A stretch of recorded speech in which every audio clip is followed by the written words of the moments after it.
ಅದು ಪ್ಯಾರಲಿಸ್ ಥರ ಆಗಿತ್ತು. ನಾಯಿ ಕಚ್ಚಿದ ಮೇಲೆ ಒಂಥರ ಕಾಲು ಕೈ ಯಾವುದು ಬರಲಿಲ್ಲ. AJ ಹಾಸ್ಪಿಟ್ಲಿಗೆ ಅದನ್ನ ಕರ್ಕೊಂಡು ಹೋದಾಗ ಅಡ್ಮಿಟ್ ಮಾಡಿದಾಗ ವೆಂಟಿಲೇಟರ್ ಇಡಬೇಕು ಅಂತ ಹೇಳಿದ್ರು ಸರ್. ನಾವು ಬೆಳಗ್ಗೆ ಅಷ್ಟು ಪುನಃ ಆಗಿ ವೆಂಟಿಲೇಟರ್ ಇರಲಿಲ್ಲ ಅಂದರೆ ನಾವು ಇಲ್ಲಿ ಕರ್ಕೊಂಬರ್ತೀವಿ ನೋಡೋಣ ಅಂತ ಹೇಳಿದ್ರು. ಮತ್ತು ಮಡ್ಲಕ್ಕಿ, ಹಣ್ಣು ಕಾಯಿ, ನಿಂಬೆಹಣ್ಣು, ಹಾರ ಎಲ್ಲ ಕೊಟ್ಟಿದ್ವಿ. ನಮ್ಮದು ಬೆಂಗಳೂರು ಅಲ್ಲ ಮಂಗಳೂರು, ಇವರಿರೋದು ಬೇಲೂರಲ್ಲಿ. ಇವಳು ಅಲ್ಲಿ ಊರಿಗೆ ಬಂದಿದ್ದು ನನ್ನ ನೋಡಿ. ತಮ್ಮೂರು ಮಂಗಳೂರು. ಹಾಂ, ಮಂಗಳೂರಲ್ಲೇ ಆಗಿದೆ ಅಂತ. ಬಟ್ ಈಗ ಚೆಂದಾಗಿದೆ ಮಗಳು. ಕರ್ಕೊಂಡು ಬಂದಿದ್ದೀನಿ. ಒಂದು ತೀರ್ಥ ತಾಯಿದೊಂದು ಒಳ್ಳೆ ಸ್ಮರಣೆ. ಬುಕ್ಕಲ್ಲಿ ಶ್ರೀ ಕ್ಷೇತ್ರ ದುರ್ಗಾಸ್ಥಾನದಿಂದ ಬರೀತಮ್ಮ ಸರ್ವಾರೋಗ್ಯ ಸಿದ್ಧಿರಸ್ತು ಮಗಳಿಗೆ. ಯಾವುದೇ ಕಾಯಿಲೆ ಇದ್ದಂಗೆ ನೋಡಿ ಹೆಂಗೆ ಬೆಳಗ್ಗೆ ಹುಷಾರಾಗ್ತಾಯಿತ್ತು. ಸರಿ ನನ್ನ ತಂಗಿ ಇನ್ನೂ ನೀವೆಲ್ಲ ಆಶೀರ್ವಾದ ಮಾಡಿ ಅವಳು ಆರೋಗ್ಯ ಆಶೆ ಬರಲಿ ಅಂತ.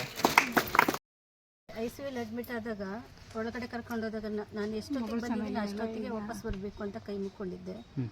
ಅದೇ ಹೇಳಿದ ಟೈಮಿಗೆ ನಾನು ICU ಇಂದ ಆಚೆಗೆ ಬಂದಿದ್ದೀನಿ ವಾರ್ಡ್ಗೆ. ಭಾಳ ಸಂತೋಷ, ಭಾಳ ಸಂತೋಷ.